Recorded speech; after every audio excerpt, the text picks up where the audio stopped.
Boa tarde para todos. É sempre um prazer estar palestrando sobre alguma coisa com a comunidade. Sempre dá aquele nervosismo, sempre, sei lá, palestro mais de 100 vezes ou mais. Sempre dá aquele nervosismozinho pequeno, mas bora lá. Falar um pouquinho sobre os principais pontos que são feitos ou que são perguntados dentro de entrevistas com React.js. Então bora lá. Mas antes de se apresentar de fato, eu queria falar um pouquinho sobre a minha pessoa. Então quem é o Ismael, quem é que a pessoa que está aqui na frente para falar um pouquinho com vocês. Eu sou daqui de Fortaleza, do Ceará, mas atualmente eu moro lá em São Paulo, na capital, faz mais ou menos uns 5 anos.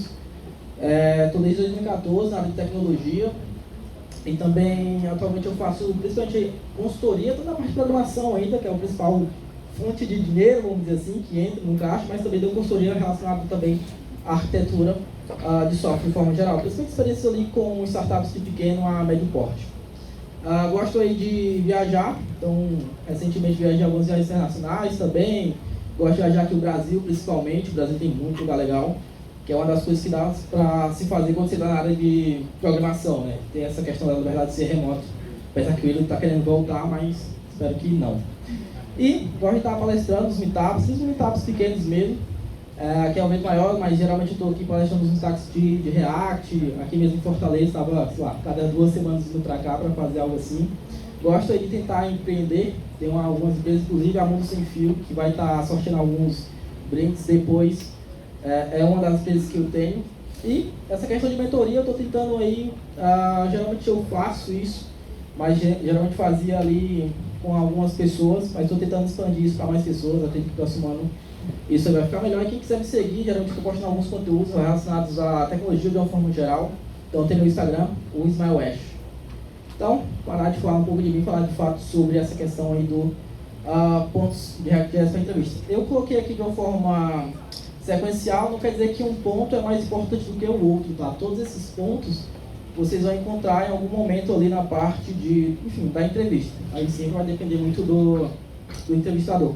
Mas de forma geral, em si, uma das coisas que a galera pergunta muito é hoje sobre TypeScript, se a pessoa já usou, que eu acho quase impossível não ter usado, vamos dizer assim, mesmo em projetos pessoais.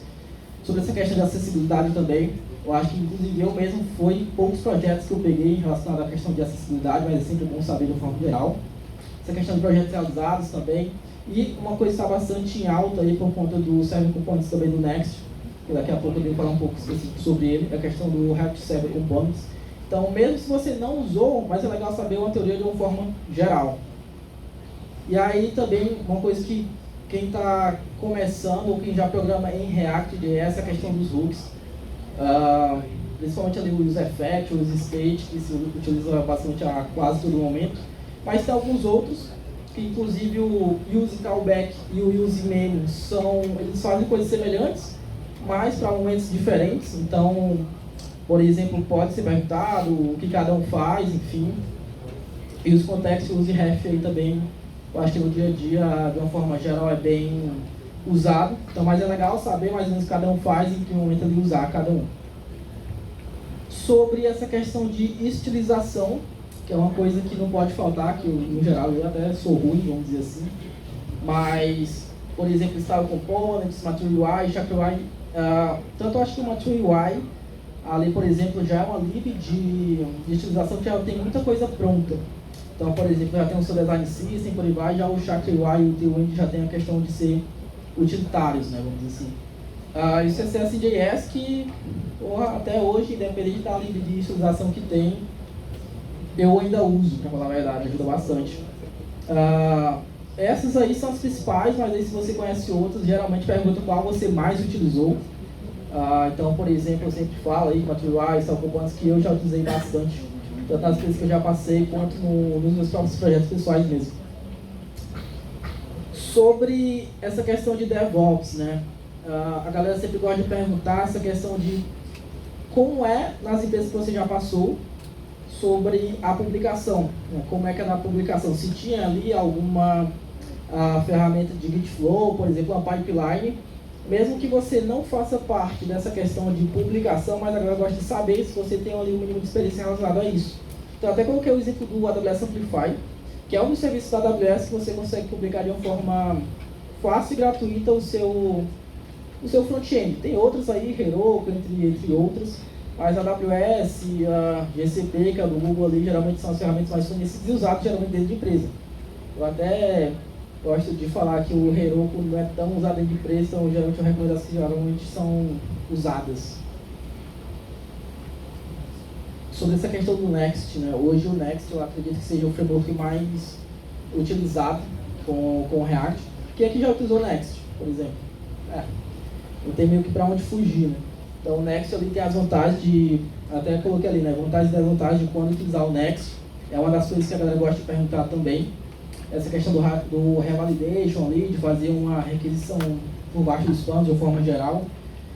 Uma outra coisa que tem também é essa questão do Next, a versão 12 e a versão 13, que o que muda de certa forma é um pouco da estrutura ali de roteamento, falando de forma bem geral, né? E essa questão de server component, por exemplo, o SSR, né, que é o Server Side Render, quando é que se usa, quando não se usa, por exemplo, quais são os casos que a pessoa poderia utilizar. Então, geralmente, essas ferramentas voltadas para o Next aí são, pelo menos as que eu percebi, são as principais, tirando ali de um padrão de entrevistas. GraphQL, alguém já usou aqui? Poucas pessoas, igualmente. É até um pouco mais específico, né? Aí vai depender da empresa, se a empresa utiliza GraphQL. Por exemplo, não é na maioria das entrevistas que vai ser perguntado sobre GraphQL em si. Vai depender muito da empresa, mas é legal, no geral, saber, por exemplo, os fundamentos do GraphQL e também essa questão do Apollo Client. Agora, sempre perguntar qual cliente, qual lib, por exemplo, você utilizou ali no front-end para fazer as requisições de GraphQL. Então, isso, por exemplo, o Apollo Client, que é específico ali do próprio GraphQL da empresa, geralmente é o mais utilizado, mas tem outras também. Essa questão de gerenciamento de estados é uma coisa importante, de uma forma geral, não precisa ter utilizado, por exemplo, todos, mas é legal, por exemplo, hoje eu acho que os dois que a galera sempre cita é Redux e o Context API. O Context API hoje é nativo do próprio React, e aí, só que tem esse MobX aí que eu sei que é um outro que tem, eu pelo menos nunca utilizei, mas eu sei que tem, coloquei como exemplo. E aí a pergunta que vem é quando utilizar cada um. Porque os dois, eles gerenciam estados, beleza. Só que o Redux, geralmente, você vai ver em projetos maiores, e o Context API em contextos menores, vamos dizer assim. Então quando é que eu vou usar o Redux ali? É no projeto menor você usaria Redux? Ou quando você usaria o Context API, que é do próprio React, por quê? Então são perguntas, essas pequenas perguntas que muitas vezes pegar a pessoa, e é legal ter essa diferença mesmo não tendo usado cada uma, mas é legal saber esses prós e contras e quando usar. Deixa eu ver. Dá pra mim saber mais ou menos o tempo? Eu tô bem acelerado, então... Tem mais de 10 minutos. Perfeito. Boa, perfeito. Bom que eu abro pra galera fazer pergunta depois. Sobre testes em si, testes, essa questão de testes unitários ali, por exemplo, eu até citei aqui o React Test Library. Alguém já usou alguma outra para testes no front-end? O React Test Library, que é do próprio React? Qual? Vibe, Loca. Perfeito. Na hora eu só lembrei porque eu fiz poucos testes em front-end, mas é legal saber essas outras que tem também. Então vou te perguntar se você já fez, com quais ferramentas você já fez. Então é uma coisa legal ali de saber. Outra coisa que é bem importante, e aí aqui é específico para front-end, mas, enfim, back-end, front-end, mas sempre pega aqui que essa questão de qualidade de código. Como é que é dentro da empresa, ou, por exemplo, como é que você cuida dos seus projetos? Acho que pessoais não, mas se você está fazendo ali já trabalho, está em outra empresa, está querendo fazer entrevista, como é que é essa questão da qualidade de código na empresa que você tem atualmente? Eu citei alguns exemplos, tanto utilizando ferramentas, quanto também ali sem utilizar ferramentas, vamos dizer assim. Por exemplo, o Request Code Review seria uma qualidade de código usando humano, né? Que a pessoa vai lá, faz o pull request, abre, analisa e por aí vai. O S-Lint é uma ferramenta, por exemplo, um plugin ali do Visual Studio Code, onde já ajuda, já dá os padrões ali, o Preacher também. Alguém já usou o SonarQube aqui? Legal. Que é outra ferramenta que ajuda bastante a... que ele diz ali o que tem...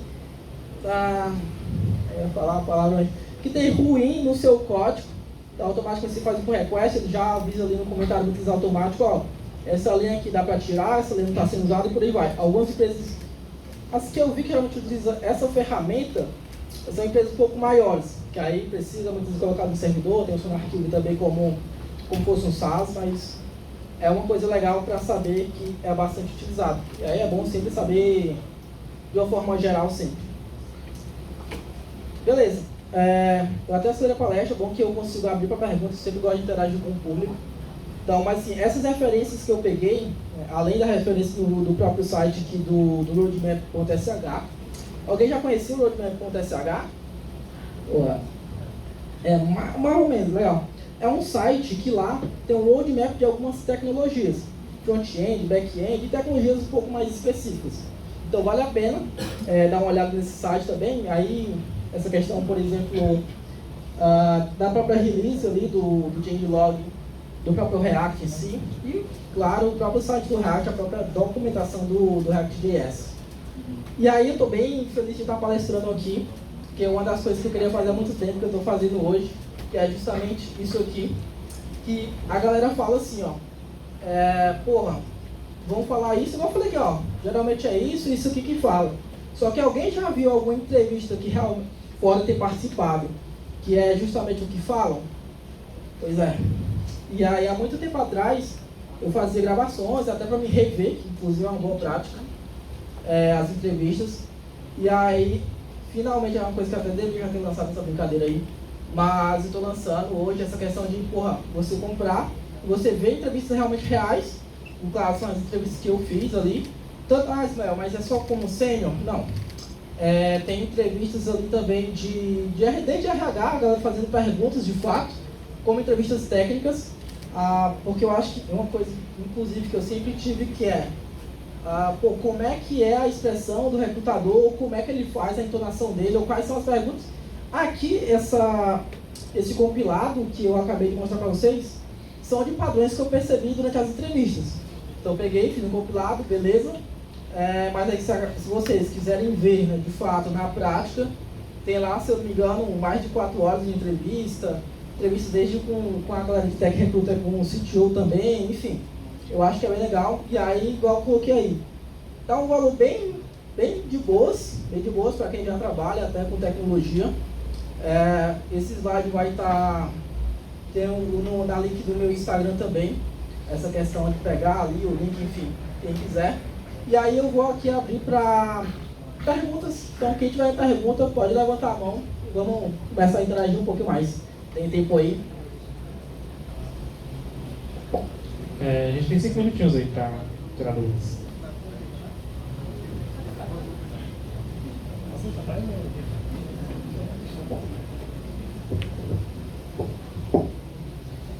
Principalmente para quem é iniciante e está procurando uma primeira oportunidade de emprego. Quais são os tipos de projetos que dá para ter no portfólio que vai atrair as empresas? Boa, legal. Uma das coisas que é muito importante que a galera faz, lá no GitHub, a galera coloca muito código e esquece de colocar a questão do que fez no final, seja um GIF, seja um vídeo, seja alguma coisa. Porque geralmente para RH é legal, e para quem está buscando código, por exemplo, eu sou um tech lead, eu estou querendo avaliar o seu perfil, o que você tem lá no GitHub. Eu não vou entrar em todos os códigos e ver linha por linha, não. Eu quero ver o resultado final, e se me interessar o resultado final, eu vou lá e talvez veja o seu código. Foi bem bom, viu? Pode ir lá. Bom, parabéns aí pela palestra, né? Trouxe um compilado bem interessante. Tu falou muito voltado à questão de React, mas assim, na tua experiência, o quanto de JavaScript Vanilla hoje as pessoas ainda perguntam, tanto para quem está iniciando, ou quanto para quem está em níveis sênior ou pleno das entrevistas? Boa. Vai depender da empresa. Por exemplo, a galera sempre pergunta, você já usou TypeScript? E aí, beleza, mas se a empresa geralmente começou um projeto lá atrás e é JavaScript, ela vai perguntar qual é o nível ali que você tem de JavaScript em si, e não de TypeScript. Então vai depender do projeto que você vai entrar para a empresa. Tem mais alguém? Agora é a hora. Só levanta a mão, galera, que eu levo o microfone. E qualquer coisa, tem o meu Instagram aí, então podem ir lá, fazer pergunta, é bem tranquilo relacionado a isso também. Pode ir lá. Opa, boa tarde. No caso de entrevista para fora, você acha que muda do que você explicou aí? Segue do mesmo? Boa. Segue mais ou menos a mesma linha. Eu acho que vai mudar mais a questão de conceitos, para falar a verdade. Você saber um pouco mais dos conceitos que você está falando. Principalmente isso, lá para fora. Tem mais alguém? Tem, põe. Aqui, ó.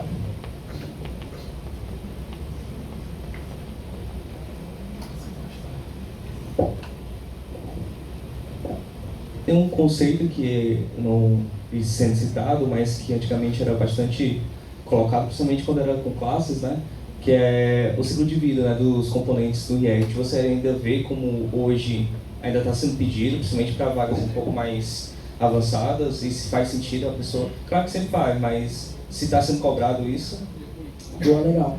Essa questão do life cycle, né, o ciclo de vida dos componentes, era realmente bastante cobrado quando era na questão do React Class. Agora, no funcional, sim, é muito mais voltado àquela questão de hooks lá. Quando se usa o user effect, por exemplo, os efeitos colaterais que ele tem, quando usar o user layout, porque uma das coisas ruins do React é a questão dos efeitos colaterais de renderização. Então, que isso, de certa forma, como está dizendo, faz parte do lifecycle do React. Então, hoje, bem mais ou menos voltado mais para o hooks ali. Mais alguém?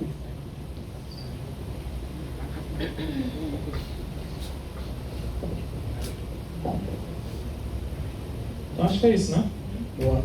Valeu. Uma salva de palmas aí, Rafael.